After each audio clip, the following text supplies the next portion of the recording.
কখনো ভিন রাজ্যের মুখ্যমন্ত্রী আবার কখনো রাজ্যপাল পরিচয়ে রাজ্যের মন্ত্রী সাংসদদের ভুয়ো ফোন করার অভিযোগে হাওড়ার বালি থেকে অভিজিৎ মণ্ডল নামের এক যুবককে গ্রেফতার করল পুলিশ।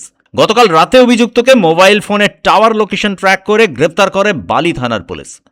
অভিযোগ, ধৃত যুবক ফোনে গলার আওয়াজ বদলে নিজেকে কখনো পশ্চিমবঙ্গের রাজ্যপাল আবার কখনো মধ্যপ্রদেশ বা পাঞ্জাবের মুখ্যমন্ত্রী হিসেবে পরিচয় দিত। কিছুদিন আগে সে পশ্চিমবঙ্গের কৃষিমন্ত্রী দুধকুমার মণ্ডলকে ফোন করে নিজেকে রাজ্যের রাজ্যপাল হিসেবে দাবি করে। তোমার নাম কি? আমার নাম অভিজিৎ মণ্ডল। তুমি আজকে কি করেছো? কাকে ফোন করেছো? কার নাম নিয়ে? আমি দুধকুমার মণ্ডলকে ফোন করেছিলাম। আমি বলেছি যে গভর্নর বলে কেন ফোন করবে? কাজের জন্য বলেছি। আর তুমি কাজের জন্য কার কাজ করতে হবে? আমি বলেছিলাম যে অভিজিৎ মণ্ডল বলে একজন ব্যক্তি আছে, ওনার কাজ নিয়েছি। কাজের জন্য ফোন করেছো। তার জন্য তোমাকে গভর্নর হতে হয়েছে, না হলে ফোন নাম্বার পাচ্ছিলে না। কি হয়েছিল ঘটনাটা? ওই বলেছিলাম যে একটা কাজ দিতে হচ্ছে। না না, তুমি কিভাবে প্রসেসটা করলে? তোমার ফোনটা গভর্নরের ফোন বলে ওখানে গেল কি করে? তুমি প্রথমে কাকে ফোন করেছিলে?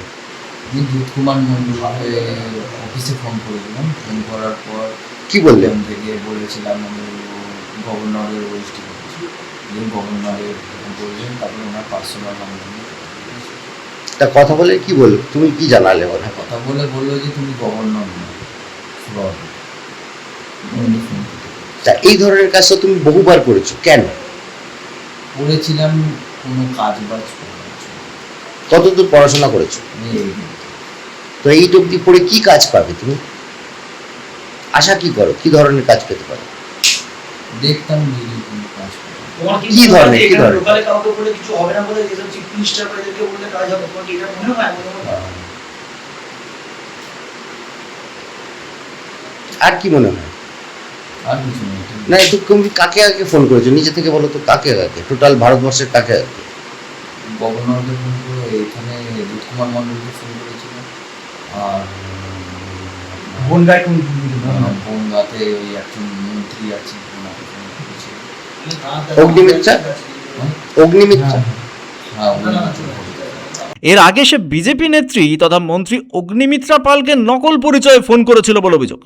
জানা গেছে, কৃষিমন্ত্রী দুধকুমার মণ্ডলের কাছে ফোন আসার পর তিনি পুলিশে অভিযোগ দায়ের করেন। তদন্তে নেমে পুলিশ মোবাইল নম্বরের সূত্র ধরে প্রযুক্তিগত নজরদারি শুরু করে। এরপরেই ফোনের টাওয়ার লোকেশন ট্র্যাক করে জানা যায় হাওড়ার বালিতে বাড়ি কীর্তিমান যুবকের।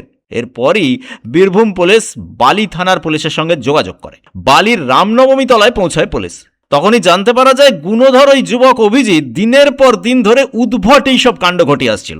এরপর পুলিশ তাকে গ্রেপ্তার করে। পুলিশ কর্তারা জানতে চাইছে এইভাবে জালিয়াতি করে সে কি সুবিধা নিয়েছে, এর পেছনে কোনো বড় চক্রান্ত আছে কি, এই জালিয়াতির পেছনে সুনির্দিষ্ট কি উদ্দেশ্য ছিল ও সে রাজ্যের আরো কতজন মন্ত্রী বা বিধায়ককে এভাবে ফাঁদে ফেলার চেষ্টা করেছিল তা জানতে তদন্ত শুরু করেছে পুলিশ। পুলিশের প্রাথমিক তদন্তে জানা গেছে কোনো লোভের জন্য নয়, স্রেফ ফোনে মন্ত্রী মুখ্যমন্ত্রী সেজে হুকুম চালানোর এক অদ্ভুত নেশা থেকেই এই কাণ্ড ঘটিয়ে চলেছিল সে।